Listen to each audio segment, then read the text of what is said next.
Doctor विवेक तांगड़ी जी, महंत प्राचीन लेटे हुए हनुमान जी, लखनऊ। प्रभु जी चरण वंदन। प्रभु जी, सभी स्वरूप में श्री हनुमान जी के दर्शन होते हैं। जो भी तीर्थ जाएं, जिस भी परम धाम के दर्शन करें, सभी में श्री हनुमान जी के ही दर्शन होते हैं। महाराज जी, इसमें मार्गदर्शन। उत्तम भक्त का यही लक्षण है कि अपने, अभी बताया नहीं, अपने आराध्य देव को देखे। यदि हम हनुमान जी को मानते हैं कि वो हमारे आराध्य देव हैं, तो वही सर्वस्व है, दूसरा कोई नहीं है। हनुमान जी के हृदय में सिया राम जी बैठे हैं, तो सिया राम के हृदय में हनुमान जी बैठे हैं। साधु हृदय मह्यम, भगवान कह रहे हैं, मेरा हृदय साधु, मैं साधु का हृदय। हम भक्त पराधीनो अश्वतंत्र हृदय। अगर हनुमान जी ऐसे दिखाए तो राम जी, अगर राम जी के हृदय में देखो तो हनुमान जी मिलेंगे पक्का। मतलब एक ही परम तत्व है, चाहे उसे जो कहें। वो लीला के लिए सेवक बना हुआ है, लीला के लिए स्वामी बना हुआ है। कभी राम जी हनुमान जी को पूजते हैं, कभी हनुमान जी राम जी को। कैसे? जैसे राम जी रामेश्वर की पूजा कर रहे हैं ना, वही रामेश्वर हनुमान जी बन के उनके चरण पूज रहे। कोई दूसरा है क्या? आप देखना, हनुमान जी कौन है? स्वयं रुद्र हैं, स्वयं शिव हैं। तो रामेश्वर की पूजा स्थापना कौन कर रहा है? राम जी। तो राम जी के चरणों को कौन लिए हुए? बोले शिव जी। यही तो, एक अगर हम स्टिक पकड़ लिया, अब यहां विचार करना है कि हनुमान जी को पसंद क्या है। हम जिससे प्यार करते हैं उसकी पसंद देखते हैं, उसकी रुचि देखते हैं। हनुमान जी को सिया राम नाम पसंद है। हनुमान जी को सिया राम चरित्र, रामचरित सुनवे को रसिया। ये रसिक हैं किस बात के? यत्र यत्र रघुनाथ कीर्तनम तत्र तत्र कृतमस्त कांजिलम वाष्पवारि परिपूर्ण लोचनम मारुति नमत राक्षसांतकम।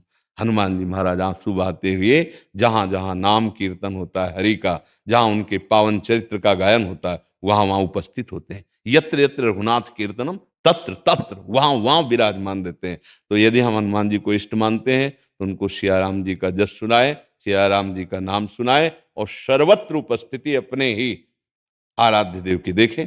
किसी भी रूप, जैसे रामकृष्ण परमहंस जी ने कृष्ण का दर्शन काली जी में ही किया। सब भगवत स्वरूपों का दर्शन वो अपनी माँ काली में ही करते थे, क्योंकि वही कृष्ण है, वही काली है, वही राम जी बने, वही सर्वत्र है, दूसरा कोई नहीं। दूसरा जब तक है तब तक अज्ञान है, वही है, दूसरा नहीं।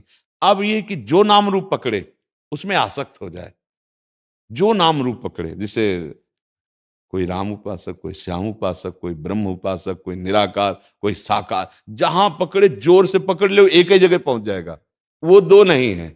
जैसे किसी भी घाट में ना आइए आप, यमुना जी तो वही हैं, घाटों के नाम अलग अलग हैं कि आज हमने जुगल घाट नहाया, आज हमने विश्राम घाट, आज केसी घाट, ऐसे घाट कहे जा सकते हैं, लेकिन यमुना जी अवगाहन उन्हीं का हो रहा है। ऐसे ही तत्व एक है, नाम कुछ भी दे दो, लीला में विविध लीलाएं, विविध नाम, विविध रूप धारण किए हुए हमारे प्रभु विराजमान। ऐसे अनन्य भाव से रहिए। ये तो बहुत परम मंगलमय है कि अपने आराध्य देव के अनन्य हो जाए। पर हनुमान जी की उपासना में एक सावधानी रखनी है कि उनको अधीन करने की बात ना सोचे शक्ति स्वरूप में, नहीं तो इतनी सामर्थ्य नहीं होती है, फिर वो मतलब बुद्धि विपरीत दिशा में चली जाएगी। समझ पा रहे हैं आप? हनुमान जी को अपने आराध्य देव के रूप में देखा जाए, हनुमान जी को उनसे शक्ति ग्रहण करने की बात, शक्ति की सिद्धियों की बात, फिर दूसरा कुछ हो जाएगा, फिर वो मार्ग प्रेम वाला नहीं रहेगा। नहीं तो हनुमान जी की आराधना का फल सीधा आएगा, राम रसायन तुम्हारे पासा।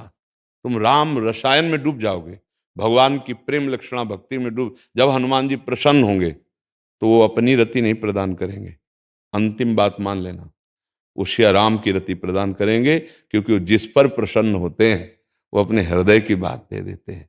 उनके हृदय में क्या है? राम रसायन, राम जी का प्रेम, वो उसको प्रदान कर देते हैं। और राम जी जिस पर कृपा करते हैं उसे हनुमान जी के चरणों में निश्चित प्रेम हो जाता है, क्योंकि भक्त की कृपा से ही भगवान के प्रेम को प्राप्त किया जाता है, और भगवान की कृपा से भक्तों का संग होता है।